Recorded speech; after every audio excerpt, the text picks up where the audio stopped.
전체를 사실 봐야 되는데 1절부터 12절 그리고 마지막 46절 이렇게 한 구절만 또 이렇게 읽어보도록 할게요.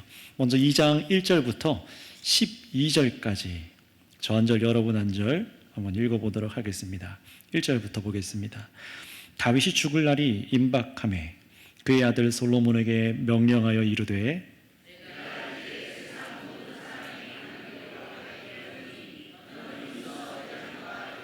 내 하나님 여호와의 명령을 지켜 그 길로 행하여 그 법률과 계명과 율례와 증거를 모세의 율법에 기록된 대로 지키라. 그리하면 내가 무엇을 하든지 어디로 가든지 형통할지라.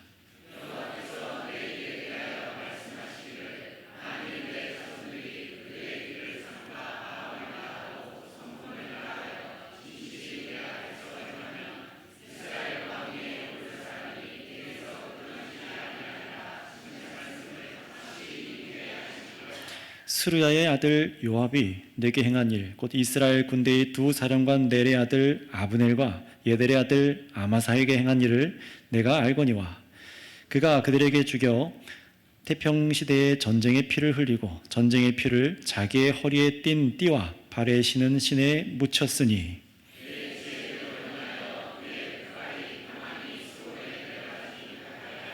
마땅히 길르앗 바실레의 아들들에게 은총을 베풀어 그들이 내 상에서 먹는 자 중에 참여하게 하라. 내가 내 형 압살롬의 낯을 피하여 도망할 때에 그들이 내게 왔느니라.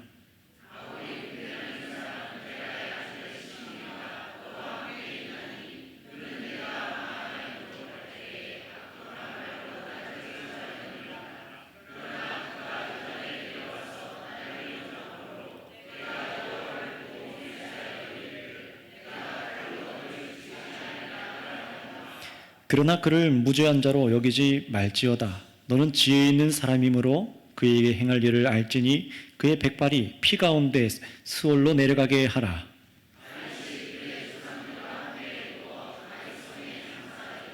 다윗이 이스라엘 왕이 된 지 40년이라 헤브론에서 7년 동안 다스렸고 예루살렘에서 30년 동안 다스렸더라.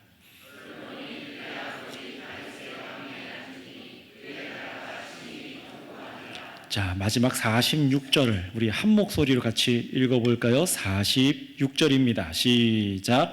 여호야다의 아들 분하야에게 명령하여 그가 나가서 시므이를 치니 그가 죽은지라. 이에 나라가 솔로몬의 손에 견고하여 지니라.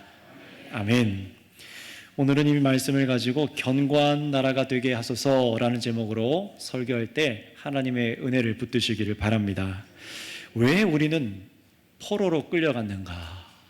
왜 우리는 포로로 끌려갔는가? 그 이유를 분명하게 알기 원하는 사람들이 있었어요. 그들이 누구냐면은 지금의 여러분들이 아는 그 이라크 지역, 그 이라크 지역에 있었던 이 바벨론의 나라가 멸망이 돼서 다 그 바벨론 땅으로 끌려가서 포로로 살게 된 이 사람들입니다. 그들이 누구죠? 바로 이스라엘 사람들이죠. 이스라엘 백성들입니다. 지금 우리가 이 사무엘서 열왕기서에서 보고 있는 그 다윗 왕과 이 솔로몬이 왕으로 다스렸던 그 이스라엘 그 나라의 후손들이 나라가 나중에 완전히 망해서 다 포로를 끌려갔어요. 어디에 끌려갔다고요? 이 바벨론 나라로 나중에 남유다가 끌려갑니다. 그들은요, 왜 영원할 것 같았던 다윗 왕조가 무너져 버렸는가? 처음에는 이해를 할 수가 없었습니다. 게다가 솔로몬 왕이 세웠던 하나님의 임재에 계신 성전이 완전히 다 파괴돼 버린 거예요. 전쟁 때문에 다 파괴돼 버리고, 그러니 구약의 제사도 드릴 수 없고, 이런 자신들을 보면서 왜 우리가 이토록 망하게 되었는지 그 원인을 분명히 알고 싶었던 것이 바로 포로로 끌려갔던 이스라엘 사람들이었습니다. 그래서 이 열왕기 상하 말씀은요, 언제 쓰여졌냐면은 평안한 시대에 쓰여진 게 아니라 이스라엘 나라 사람들이 포로 생활을 할 때입니다. 포로 생활을 하고 또 놀랍게 하나님의 은혜로 거기서부터 이스라엘 땅으로 돌아오던 때, 해방이 되어서 돌아올 때 쓰여진 게 이 열왕기 상하 말씀이에요. 따라서 하나님께서 이스라엘 사람들이 왜 포로를 끌려가고 그렇게 나라가 망할 수밖에 없었는지를 깨닫게 해주는 것이 바로 오늘 우리가 읽고 있는 이 열왕기 말씀입니다. 이스라엘이 그저 나라가 어떤 국력이 약해서 다른 나라가 너무나 강해서 멸망한 게 아니라 자신들이 죄를 지었고 그래서 포로로 끌려가게 하신 분이 하나님이 우리를 포로로 끌고 가게 하셨고 이것이 하나님의 심판이었다는 것을 이 열왕기 말씀으로 가르쳐 주시는 거예요.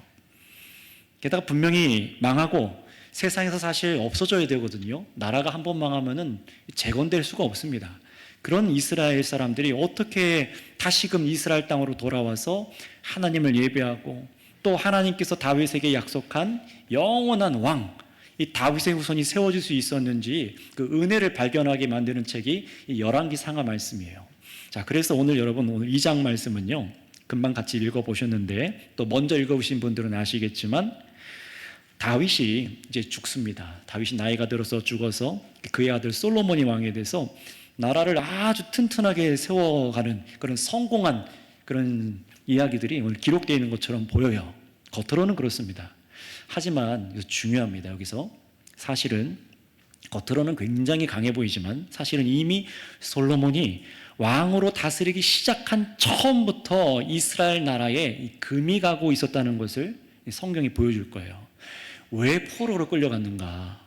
무엇이 그토록 잘못되었던 것인가? 그 답을 다윗에 이어서 막 왕이 된 솔로몬에게 있었던 그 죄의 문제를요, 이스라엘 사람들과 예수님 믿는 오늘 우리 신앙인들에게 가르쳐 주려고 하는 겁니다. 이들처럼 망하지 말라는 거예요. 범죄하지 말도록 가르쳐 주는 겁니다.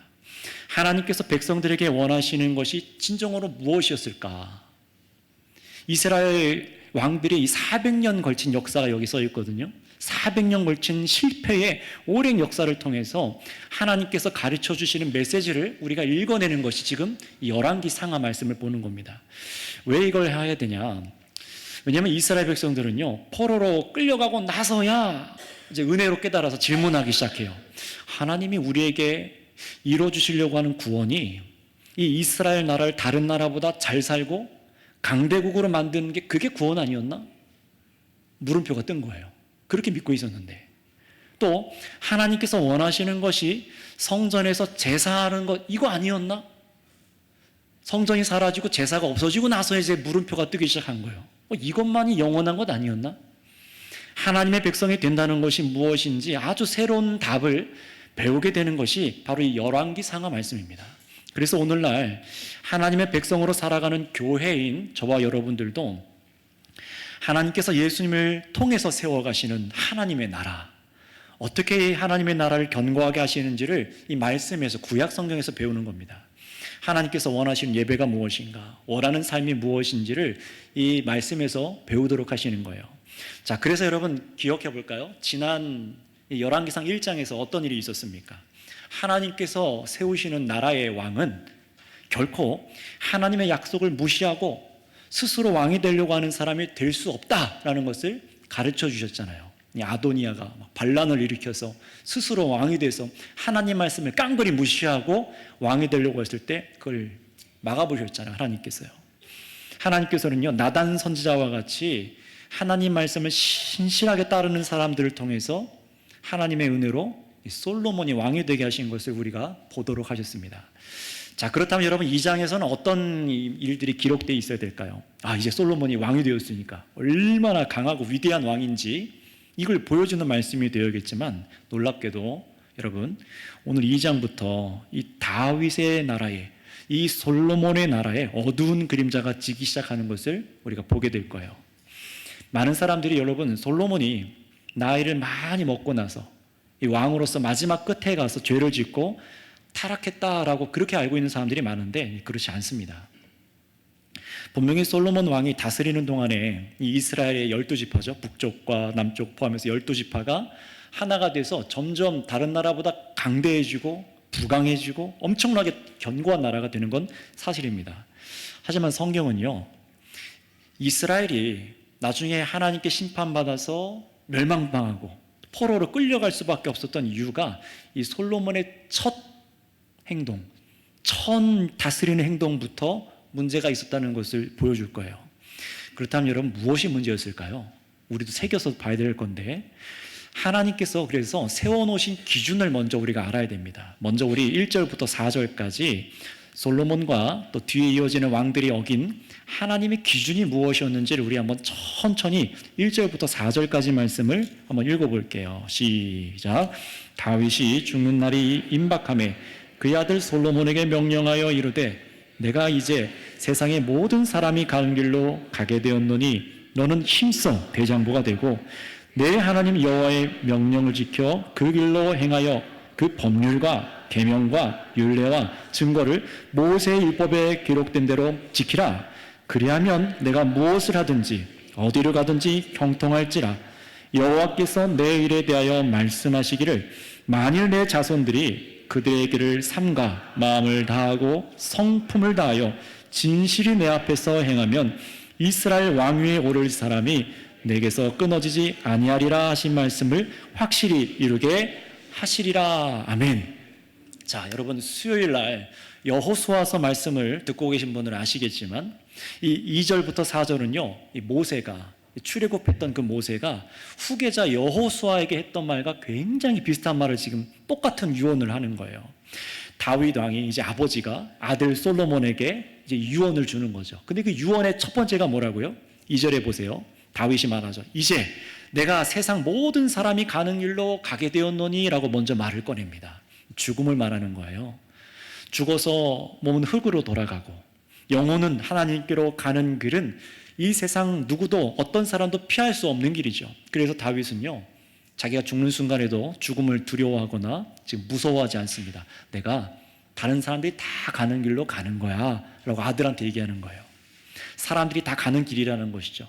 그래서 이 세상에 남아있는 사람, 이 세상에 사는 사람이 중요하기 때문에 이제 중요한 원리를 아들에게 유언으로 전달해 줍니다. 2절에 보시면 이렇게 말해요. 너는 힘써 대장부가 되라 라고 말합니다. 근데 어떻게 대장부가 될까요? 그 비결이 3절에 나와 있는데요. 내 하나님 여호와의 명령을 지켜 그 길로 행하는 거랍니다. 여호와 하나님의 명령을 행할 때 그게 바로 대장부가 같다는 겁니다. 뭐 싸움을 잘하고 키가 크고 막 그게 아니라 여호와의 명령을 지켜 그 길로 행하는 것이 정말 대장부와 같은 일이다라고 하는 겁니다. 그 명령이 뭐냐? 창세기, 출애굽기, 레위기, 신명기, 그 다음에 뭐죠? 네, 민수기 하나 빼먹었네. 네, 이 모세 오경이죠. 이 모세 오경에 나온 모세의 율법을 말하는 거예요. 모세의 율법에 나오는 법률과 계명이 있죠. 우상 숭배하지 마라, 간음하지 말라, 탐욕을 하지 말라, 여러 가지 금지령, 이 구체적인 지시사항들이 나와 있었고, 또 율례와 증거라는 건 뭡니까? 모세의 이 언약에 포함된 여러 가지 법들, 또 사례들, 그리고 하나님께 어떻게 제사를 드려야 되는지 이런 규칙들이 나오는 게 전부 포함해서 모세의 율법입니다. 그러니 거룩하신 하나님과 함께하기 위해서 너 솔로몬아, 너가 앞으로 어떻게 해야 되는지, 또 사람들에게는 어떻게 해야 되는지 그 명령대로만 따라가라 라고 말한 거죠. 이 명령은요, 신약 성경에서는 예수님 안에서 우리에게 이렇게 명령됩니다. 우리 고린도전서 16장 13절 말씀입니다. 구약 성경 우리와 아무런 관련이 없다, 그러지 않습니다. 동일한 원리가 흘러오는데 어떻게 완성돼서 명령되는지 고린도전서 16장 13절 읽어보겠습니다. 시작. 깨어 믿음에 굳게 서서 남자답게 강건하라. 너희의 모든 일을 사랑으로 행하라. 아멘. 우리 자매분들은 큰일 났어요. 남자답게 강건하래요. 이게 무슨 말입니까? 머리를 짧게 자르고 치마를 입고, 그게 아니라는 거죠. 뭡니까? 모든 일을 사랑으로 행하라 라는 겁니다. 대장부와 같이 마치 군사와 같이 싸워서 이기라고 하는 건데 다른 게 아니라 모든 일을 사랑으로 행하라 라고 말씀하고 있어요. 앞에서 우리가 본 것처럼 솔로몬에게 힘써 대장부가 되라, 남자가 되라 라고 하는 말처럼 교인인 우리에게도 남자처럼 강건하라 라고 말합니다. 어떻게 해요? 믿음에 굳게 서서라고 말합니다. 모세의 율법에, 이 모세의 오경의 율법의 핵심이 뭡니까? 사랑이잖아요. 하나님을 사랑하고 내 이웃을 사랑하는 겁니다. 그 사랑에 행하는 명령이 교회인 우리에게 예수님 안에서 주어진 거잖아요. 그러니 구약시대의 솔로몬 왕도 그렇고 또 예수님을 믿어서 정말 왕 같은 제사장이 된 저와 여러분들은요, 우리 모두가 하나님의 말씀이 기준이라는 것은 똑같습니다. 우리가 어떻게 행해야 우리가 견고해 줄 수 있는지 원리는 똑같다는 거예요. 구약 시대에는 그것이 모세의 율법으로 명령이 된 거였습니다. 그리고 다윗이 자기 아들 솔로몬에게 이어서 덧붙여서 가르쳐 준 게 있어요. 이렇게 이 모세의 율법, 하나님의 말씀대로 순종할 때만 너가 어디로 가든지 무엇을 하든지 형통할 것이다 라고 약속합니다. 조건이 달린 거죠. 그래야만 솔로몬 이후에 자손들도, 그 왕들도 계속해서 왕으로서 서게 되고 나라가 견고하게 될 거야 라고 약속하는 거예요. 여러분, 이것은요 구약시대나 오늘날 교회로 살아가는 우리에게 똑같이 중요한 원리입니다. 여러분에게 구원을 이루는 삶, 또 교회가 세워지고 견고해주는 가장 중심에는 하나님의 말씀이 있어야만 된다는 거예요. 따라서 솔로몬부터 시작해서 그 뒤에 이어지는 모든 이스라엘들의 왕과 이스라엘 나라가 부흥되거나 아니면 반대로 쫄딱 망하게 되는 이유는 딱 한 가지밖에 없습니다. 하나님의 계명을 지키느냐 못 지키느냐, 여기에 달려있는 거예요. 자, 여기까지가 다윗 왕의 유언의 첫 번째 권면이었습니다. 자, 그리고 이어지는 다윗 왕의 두 번째 유언의 권면이 나오는데요, 이게 5절부터 9절까지가 쭉 나와요. 제가 한번 설명드려 볼게요. 솔로몬이 왕이 되고 나서 뭘 해야 되냐? 죽여야 될 사람이 있고, 또 반대로 은혜를 베풀어야 될 사람들이 있답니다. 첫 번째 죽여야 될 사람은 누구냐면 다윗의 군사령관이었죠. 그게 누구죠? 다윗의 칼이라고 불렸던 사람, 요압이죠. 바로 그 요압 장군을 죽이라고 다윗이 명령합니다. 요압은요, 다윗 왕이 이전에 북쪽 이스라엘 10지파와 밑에 남쪽 유다 지파를 이렇게 하나로 통합하려고, 통일 왕국을 만들려고 하는데 굉장히 큰 잘못을 저지른 게 요압 장군입니다. 자기 복수심에 막 불타가지고, 탐심에 불타라서 북이스라엘 지파에서 다윗에게 내려와서 협력하려고 했던 두 사람을 무지하게 죽였던 사람이 요압이에요. 다윗이 자신 때에는 요압이 자기 사람이라서 함부로 죽이지 못했지만, 이제 솔로몬이 왕이기 때문에 요압이 칼로 사람을 무지하게 죽이고 악행을 저지른 것의 대가를 치르게 해라 라고 아들한테 명령하는 겁니다. 왜냐하면 요압은요, 전에 아도니아 기억하시죠? 지난주에 봤는데요, 아도니아가 스스로 왕이 되려고 할 때 다윗을 버리고 아도니아를 택했던 것처럼 이 요압이 아도니아 편에 딱 붙어요. 다윗 필요 없어, 이제 젊고 강력한 왕 아도니아한테 붙어야지 했던 게 이 요압입니다. 그러니 야심이 가득한 사람이라서 이 요압이요, 가만히 살려두면은 언젠가 솔로몬이 이스라엘 나라를 하나로 통치하는데 문제가 될 게 뻔했기 때문에 제거해야 될 인물이었던 겁니다. 그리고 두 번째 죽도라는 사람이 누구죠? 네, 시므이라는 사람입니다. 사울 왕 가문의 자손 중에 시므이라는 사람이에요. 이 사람은요, 전에 다윗이 왕궁에서 쫓겨나서 막 도망갈 때 시므이가 어떡합니까? 막 쫓아가면서 막 저주를 퍼붓잖아요. 다윗에게 막 있는 대로 저주를 퍼붓던 사람이 이 시므이입니다. 그러다가 하나님께서 은혜로 이 다윗을 다시 왕궁으로 돌려보내서 왕위를 갖게 하실 때 시므이가 어떡합니까? 아이고, 왕이시여, 내가 죽을 죄를 졌습니다. 목숨을 구걸해서 다윗 왕이 죽이지 않겠다고 하나님 앞에서 약속한 사람이었어요. 그러니까 시므이가 목숨은 건졌지만 사실 마음속에는 늘 다윗 왕가에 대한 분노와 화가 있던 사람이에요. 그러니 하나님의 언약대로 세워진 이 왕가를, 다윗 왕가를 저주했기 때문에 그대로 편하게 죽도록 두지 말아라 하고 다윗이 마지막에 유언하고 죽은 겁니다. 그리고 반대로 은혜를 베풀도록 한 사람이 나와요. 누굽니까? 다윗 왕궁에서 다윗이 쫓겨나서 막 도망가던 시절에 이 다윗 편에 서서 음식을 대접했던 사람이 있었죠. 그게 누구죠? 바르실레라는 사람이었어요. 바로 그 자녀들에게는 은혜를 베풀어서, 솔로몬아, 너가 왕이 되었을 때 왕의 식탁에서 그 자녀들을 같이 먹게 해라. 무슨 말입니까? 큰 자리를 주고 잘 살도록 베풀어 주라는 거예요. 은혜를 베풀라는 겁니다. 자, 여기까지가 우리 다윗 왕이 솔로몬에게 주었던 두 번째 권면이었어요. 커다란 두 번째 권면이에요. 여기서 한번 생각해 볼게요. 다윗의 첫 번째 권면으로 모세의 율법을 지키라고 한 것은 우리가 좀 이해가 됩니다. 그렇죠? 말씀을 지키라. 그런데 두 번째 권면, 사람을 죽이도록 하는 권면은요, 뭔가 잘 이해가 되지 않는 것 같아요.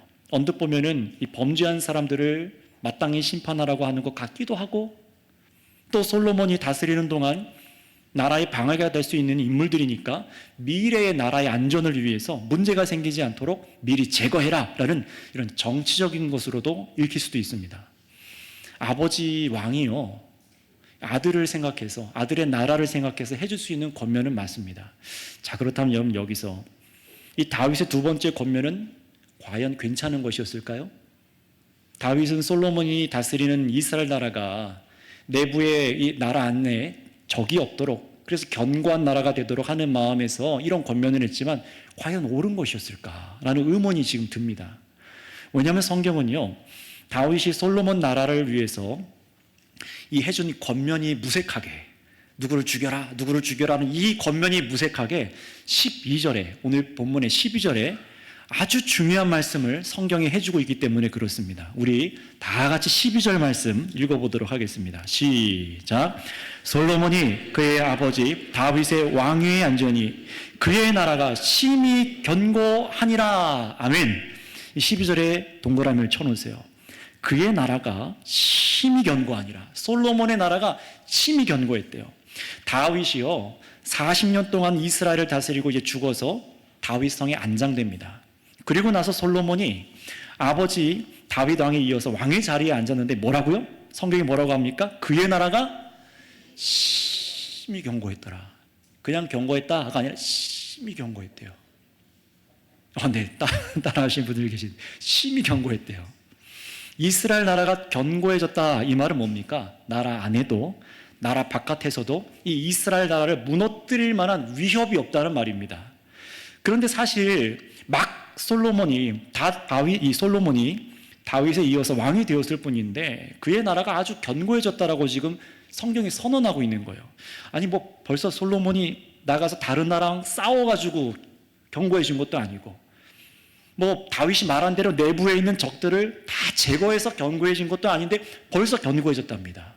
성경이 왜 이렇게 말하냐면은 바로 하나님께서 솔로몬의 나라를 벌써 견고하게 하셨기 때문에 그렇습니다. 정말로 그런지 우리 사무엘하 7장 11절에서 16절까지 말씀을 한번 앞에 화면을 통해서 읽어보도록 할게요. 천천히 한번 읽어볼게요. 11절부터 시작. 전에 내가 사사에게 명령하여 내 백성 이스라엘을 다스리던 때와 같이 아니하게 하고 너를 모든 원수에게서 벗어나 편히 쉬게 하리라. 여호와가 또 내게 이르노니 여호와가 너를 위하여 집을 짓고 내 수완이 차서 내 조상들과 함께 누울 때에 내가 내 몸에서 날 내 씨를 내 뒤에 세워 그의 나라를 견고하게 하리라. 그는 내 이름을 위하여 집을 건축할 것이요 나는 그의 나라의 왕위를 영원히 견고하게 하리라.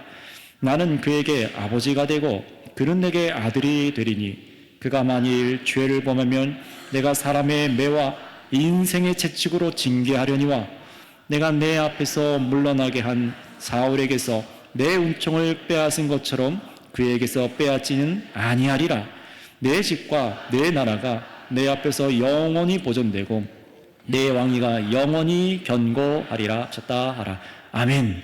자, 보세요. 12절 한번 띄워주시겠어요? 12절. 너무 놀라워서 재채기를 계속 하시는데 그러겠네요. 네. 12절 보시겠어요? 12절 보시면 12절 내 수완이 차서, 여기서 이 내는 누굽니까? 다윗이죠. 다윗아 너의 수완이 차서 너의 조상들과 함께 누울 때, 죽을 때에 내가 라고 말합니다. 여기서 내가는 누구예요? 그렇죠, 하나님이시죠. 내가 다윗 너의 몸에서 날 내 씨를 너의 뒤에 되어서 그의 나라를 견고하게 하리라. 솔로몬의 나라를 견고하게 하리라. 누가 그의 나라를 견고하게 한다고요?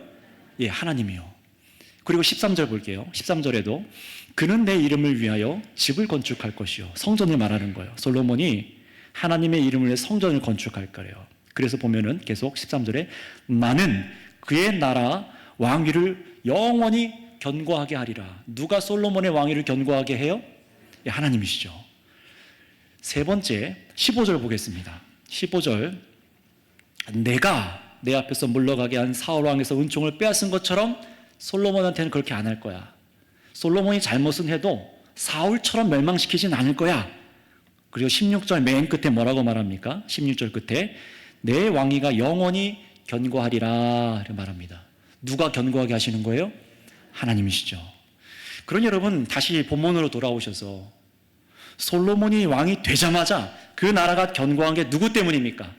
하나님 때문입니다. 정확히 말하면 하나님께서 다윗에게 이 사무엘 하에 말씀하신 약속대로 솔로몬의 왕위가 흔들리지 않도록 하나님께서 그 나라를 견고하게 하셨기 때문입니다. 그것을 말하는 게 여러분이 동그라미 쳐놓으신 12절 말씀이에요. 그러니 이미 하나님께서 하나님에 의해서 이 견고해진 솔로몬의 나라가 시작되고 나서 13절부터 그리고 마지막 46절까지 나라를 위해서 이 나라를 위해서 솔로몬이 왕이 돼서 처음으로 한 일들이 이 성경에 기록되어 있어요. 세 가지가 기록되어 있는데요. 시간상 제가 요약해서 말씀을 드릴 테니까 한번 잘 들어보세요. 솔로몬의 첫 번째 일입니다. 솔로몬의 첫 번째 일 어떤 일이 있을까요? 네, 솔로몬의 배다른 형이자 아버지를 반역했던 스스로 왕이 되고자 했던 바로 아도니아를 죽입니다. 이게 솔로몬이 첫 번째 한 일이에요. 정말로 그런지 본문 23절에서 25절까지 2장 23절에서 25절 한번 읽어보도록 하겠습니다. 23절에서 25절까지입니다.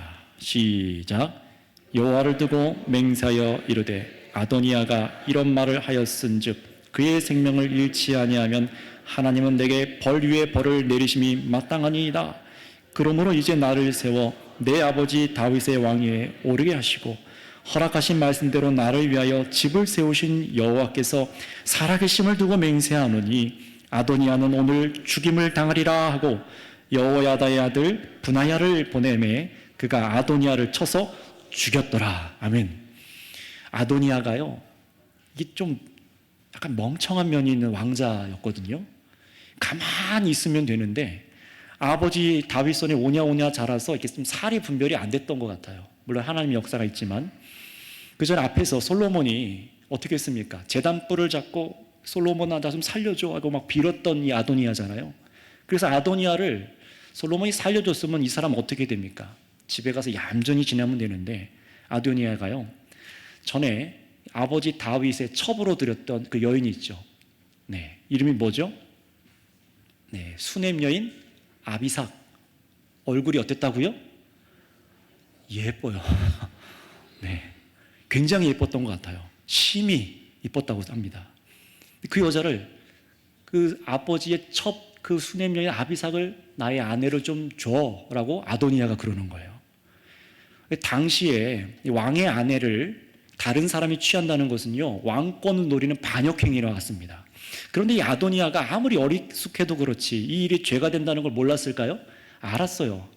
알았는데도 불구하고 아내를 달라고 하다가 아마 그냥 외모에 빠진 것 같아요. 요청하다가 솔로몬에게 죽임을 당합니다. 어떻게 보면 솔로몬은요, 이 일로 이 훗날에 혹시나 반역에 싹이 될지도 모르는 아도니아를 확실하게 제거해버린 일이 지금 일어난 거예요. 자, 솔로몬이 두 번째 한 일 뭘까요? 제사장 아비아다를 추방해버리고 군사령관 요압을 죽여버립니다. 앞에 아도니아랑 같이 편을 먹어서 반역하려고 했던 제사장, 그 당시에 종교 권력자 제사장 아비아다를 추방해버리고 군사령관 요압을 죽여요. 이 아비아달 제사장은요, 요압과 같이 스스로 왕이 되려고 했던 아도니아 편에 붙었던 반역자입니다. 그래서 솔로몬은 그가 차마 제사장이라서 아버지와 다윗과 함께 했던 사람이라서 이 사람을 그냥 제사장 직에서 잘라버리고 이제 새로운 제사장 사독이라는 사람을 자기 시대의 제사장으로 삼습니다. 그리고 아비아달은요, 멀리 자기 고향으로 그냥 유배를 보내서 거기서 죽게 만들어요. 근데 이 소식이 누구한테 들어갔냐? 요압 장군한테 귀에 들어갑니다. 요압이 어떻게 했을까요? 네, 이 요압이 어디로 간 줄 아십니까? 스스로 왕이 되려고 했다가 실패하고 죽을 뻔했던 그 아도니아가 막 성막 제단 뿔을 붙잡고 살려달라고 막 빌었잖아요. 이 요압도 마찬가지예요. 똑같이 거기 가서 제단에 뿔을 붙잡고 안 죽겠다고 살려달라고 합니다. 자, 솔로몬이 어떻게 했을까요? 우리 34절을 읽어보겠습니다. 본문 34절입니다. 34절 말씀 시작. 여호야다의 아들 분하야가 곧 올라가서 그를 쳐 죽이매 그가 광야에 있는 자기 집에 매장되니라. 아멘. 이 솔로몬이 어떻게 했냐?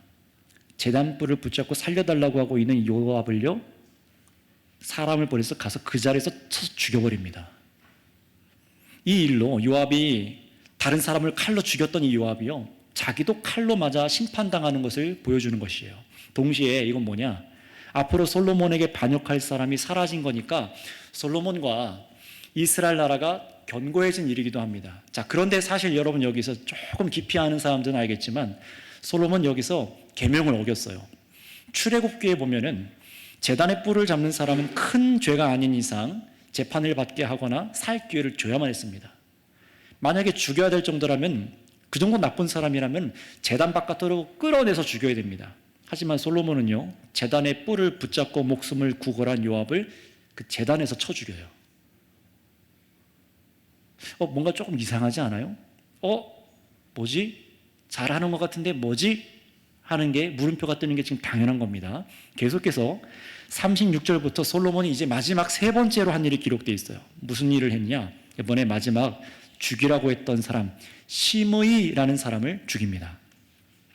그냥 죽이는 게 아니라 솔로몬이 자기 지혜대로 죽여요. 전에 이 아버지 다윗은요, 하나님 앞에서 이 시므이를 죽이지 않겠다고 맹세를 했어요. 그러다 보니까 이 솔로몬은요, 다른 죄목을 만들어서 이 사람을 죽여야만 했던 겁니다. 근데 하나의 조건을 걸어요. 뭐냐면은 아버지 다윗의 약속대로 시므이야, 너를 살려는 줄게. 대신에 예루살렘 안에다가 집을 짓고 거기서 나가지 마.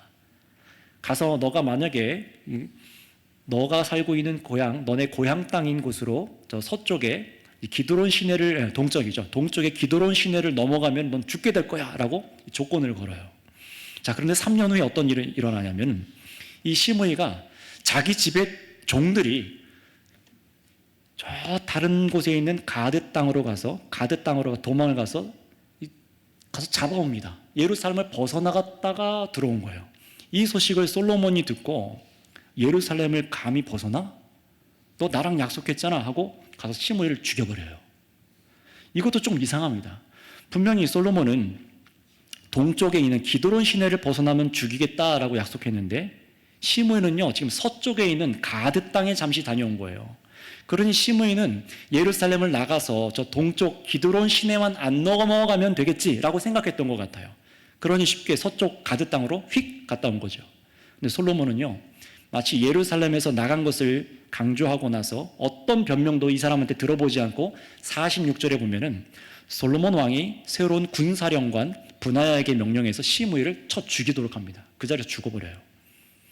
이 시므이의 죽음을 이 솔로몬의 표현대로 보자면은 약속을 어긴 시므이가 죽은 것이고, 그 죄로 죽은 것이고, 또 그 전에 다윗의 왕위를 모욕해서 하나님을 업신여긴 죄로 죽은 것이다 라고 말합니다. 그래서 더 이상 다윗 왕가를 저주할 사람이 사라져서 나라가 견고해졌다라고 지금 말을 해요. 자, 그렇다면 여러분 이제 정리를 해볼게요.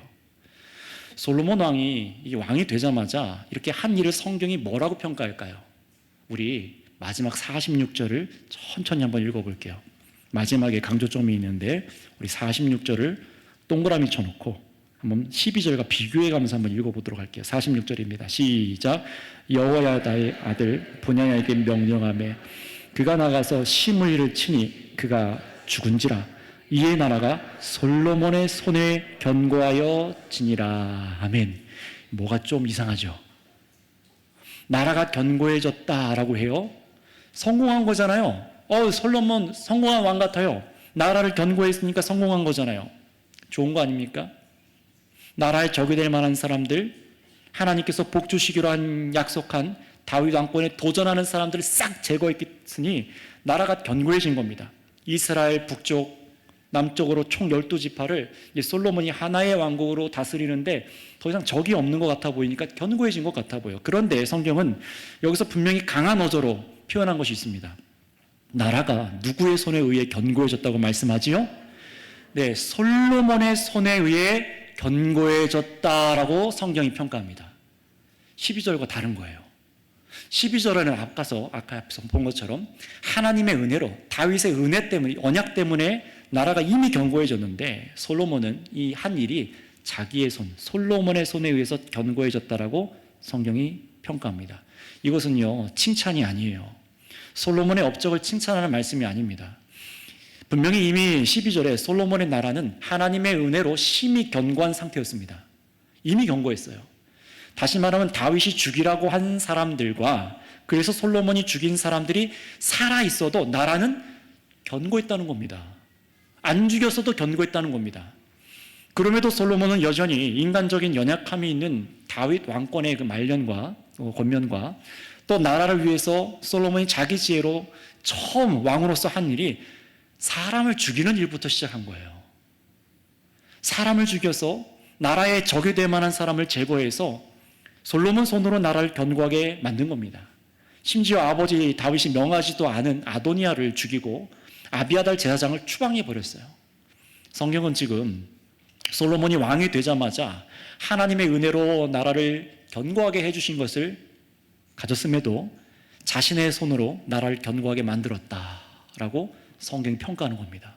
여러분, 이것은요 처음 시작부터 굉장히 불안한 출발을 하는 거예요. 분명히 나라가 견고해졌지만 하나님 손이 아니라 사람의 손에 의해서 나라가 견고해졌대요. 그런데 여러분, 이것이 바로 열왕기서가 알려주려는 굉장히 중요한 메시지입니다. 하나님 은혜로 심히 견고하게 된 나라가 훗날 왜 둘로 쪼개졌을까? 왜 그리고 다른 나라의 침략에 당해서 포로로 전부 끌려가서 멸망하게 되었는가? 왜 하나님이 심판할 수밖에 없으셨는지 그 원인이 있었으니 바로 솔로몬에 의해 손에 의해서 사람의 손으로 나라를 견고하게 하렸기 때문에 처음부터 나라의 위기가 생겨난 것을 보여주는 겁니다. 처음부터 있었다는 거예요. 분명히 다윗은 모세의 율법, 하나님의 말씀을 순종하는 것에 힘을 다하라 라고 권면했잖아요. 그렇다면 다윗의 두 번째 권면으로 사람을 제거하는 명령을 다윗 솔로몬이 받았으면 어떻게 됐습니까?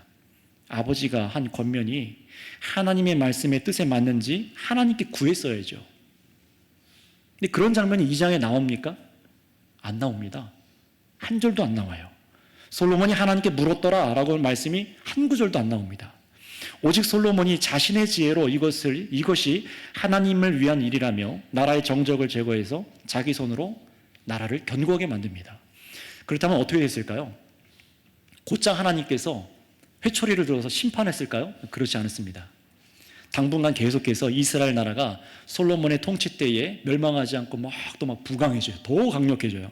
왜냐하면 그것은 솔로몬의 손으로 한 일들이 옳아서가 아니라 누구 때문에 나라가 견고한 겁니까? 하나님의 은혜 때문에 여전히 견고한 거예요. 정확히는 하나님께서 다윗과 하셨던 언약대로 은혜로 그 나라를 지키셨기 때문에 솔로몬이 정치적인 지혜로 조금 문제를 일어나게 했지만 그걸로 하나님께서 치시지 않았다는 겁니다. 이 다윗한테 약속하셨잖아요. 내가 사울 왕한테 한 것처럼은 그렇게 하지 않을게 라고 분명히 말씀하셨잖아요. 그러니 여러분, 이 솔로몬의 나라가 이스라엘이 견고한 것은 이 솔로몬의 정치적인 지혜 때문에 나라가 견고해진 게 아니라는 겁니다. 성도 여러분, 기억하세요. 오늘 2장 말씀은 우리에게 이런 메시지를 주시는 거예요. 하나님 나라와 백성의 진정한 안전과 견고함은 바로 나의 손, 내 손, 사람 손에 의해 견고해지는 게 아니라 오직 하나님의 은혜에 달려있음을 믿어야 한다는 것입니다. 오직 은혜. 그래서 하나님의 은혜를 신뢰하고 순종하는 것에만 견고하게 되는 비결이 있다는 것을 우리가 배우게 되는 것이죠. 물론 솔로몬이 행한 이 일들은요, 하나님께서 보시기에 옳아서 내버려둔 것이 아닙니다. 하나님의 은혜 아래 잠시 동안 받아들여졌을 뿐입니다. 예를 들어 볼게요. 자녀가 잘못을 저지르면은 부모가 어떡합니까? 일단 보고 있잖아요. 한 번 잘못했다고 회초리 갖고 와서 바로 막 치거나 호적을 파버리거나 네. 네. 그렇게 안 하잖아요. 한 번 잘못했다고 그렇게 안 합니다. 여전히 아버지 집에 사는 자녀로 아버지의 것을 누리면서 등 따숩게 또 자고 맛있게 먹고 삽니다. 아버지의 은혜로 아직 용납되고 있는 거예요. 그러다가 점점 쌓이고 계속 말을 안 들으면 어떡하죠? 정말 호적이 팔 수 있어요. 솔로몬도 마찬가지입니다. 다윗에게 하나님께서 약속하신 대로 솔로몬의 나라가 견고할 것이라는 그 약속 때문에, 그 언약 때문에 솔로몬의 행동이 용납받고 있는 것뿐입니다. 솔로몬의 죄를 하나님의 은혜가 이렇게 덮고 있는 모습을 상상해 보시면 돼요. 그러다 이 솔로몬이 죄 때문에 마지막에 어떻게 됩니까? 솔로몬 때가 딱 지나가자마자 하나님께서 이스라엘을 두 쪽으로 확 갈라버리시죠. 심판하시는 분입니다. 어떻게 그렇다면 하나님께서 이렇게 솔로몬을 용서해 주시고 봐주실 수가 있냐? 빨리 왕을 바꾸시면 되는 것 아니냐? 이렇게 생각할 수 있지만 여러분, 이것이 하나님께서 다윗을 택하시고 다윗에게 하신 약속이셨기 때문에 하나님께서 그렇게 하셨다는 겁니다. 그 누구도 아니 왜 솔로몬을 택해서 이런 일을 하게 하셨습니까? 라고 따져 물을 수가 없는 거예요. 철저히 여러분 뭘 보는 겁니까? 철저히 은혜예요. 하나님의 은혜가 나라를 견고하게 붙들고 있고 이스라엘 백성들을 붙들고 있는 걸 보는 겁니다. 솔로몬의 지혜가 아니었다는 거예요.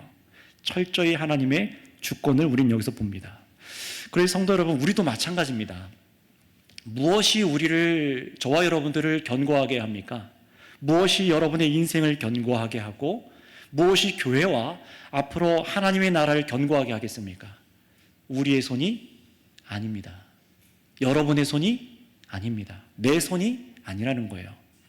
다시 말하면 우리가 지혜라고 생각하는 정치적인 보복이나, 오늘 말씀에서 보면은 정치적인 보복이나 세상이 당연하게 여기는 피 흘리는 일들로 방해가 되는 사람들을 제거해버리고, 빨리 우리 교회에서, 우리 공동체에서, 우리 집에서, 우리 회사에서 이 사람만 없어지면 견고해 줄 수 있다고 믿는다면은 이 열왕기 말씀에서 우리가 배워야 되는 것입니다.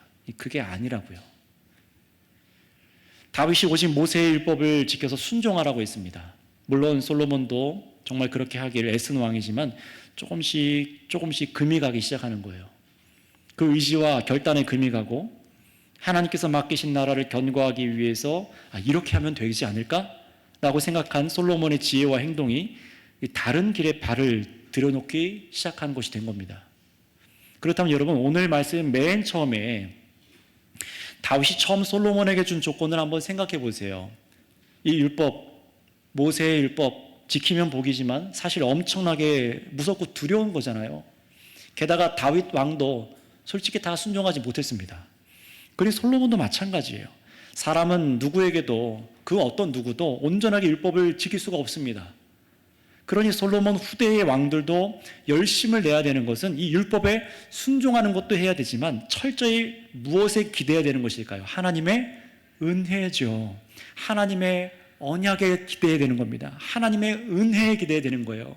얼마나 중요한 것을 얘기하고 있는지를 깨달으셔야 됩니다.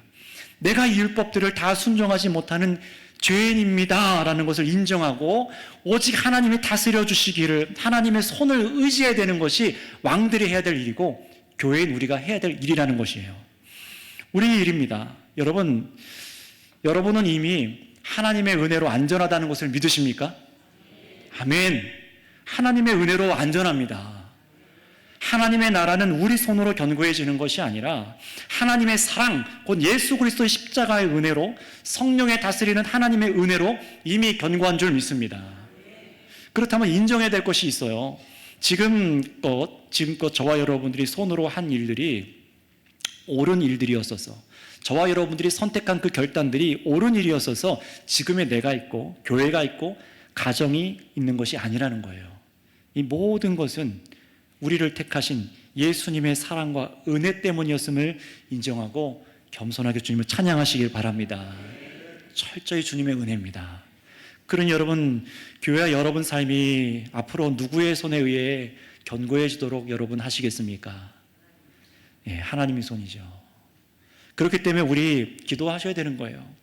우리가 우리 손으로 하나님의 뜻을 순종하고 있는 동안에도 주님, 우리의 손은 오늘 솔로몬처럼 어그러지기도 하고 완전하지 않고요, 세상 사람의 방법을 손에 쥐고 행동할 수 있는 죄가 될 수 있는 것을 고백하셔야 되는 겁니다. 완벽하지 않아요, 우리는요. 예수님께서 우리에게 주신 말씀과 성경 모든 말씀의 가르침을 따라 우리가 순종하길 우리도 기도해야 되지만 그 방법 안에서 우리 손으로 누군가를 제거해버리고 없이 해버리고 정적을 제거하려는 시도들이 있다면 우리 다시 생각해 봐야 되는 겁니다. 맞는가? 하나님 어떻게 됩니까? 다스려 주세요. 여러분, 하나님의 나라는 영원합니다. 교회도 영원할 거예요. 물론 이 땅 위에 있는 지역교회들, 우리 선교교회를 포함해서 이 근처에 있는 지역교회들은요, 하나님의 뜻대로 이 땅에 있기도 하고 없어지기도 하겠지만 그 마지막에, 여러분, 우리 마지막에 하나님의 평가가 어땠으면 좋을까요?